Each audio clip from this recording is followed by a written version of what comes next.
Se recebeste esta mensagem no Messenger ou Facebook, não a abras. É falsa. É um esquema de phishing para te acederem à conta. Caso já tenhas sido vítima desta fraude, descobre aqui e agora o que fazer para garantir que a tua conta fica segura.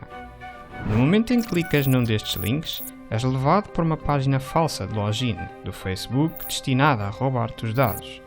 Se já clicaste num destes links e mordeste o isco, poderás ter reparado que esta mensagem foi automaticamente reenviada em teu nome para todos os teus contactos. Isto é um puro esquema de contaminação em cadeia que vai permitir o roubo de dados em massa. Todos os teus amigos vão pensar que foste tu a enviar a mensagem e abri-la também. Assustador? Um pouco. Mas aqui vai o que fazer agora para garantir que a tua conta está segura.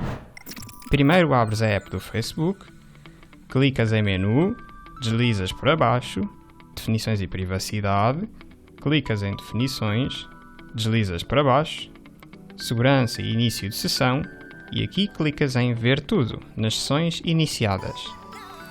Aqui deves procurar por dispositivos que não conheças e que acederam à tua conta nos últimos dias. Caso encontres algo suspeito, basta clicares aqui e removeres o acesso desse dispositivo à tua conta. Mas isto não basta. É crucial alterares também a password da tua conta para garantir que os cibercriminosos perdem mesmo completamente o acesso à tua conta.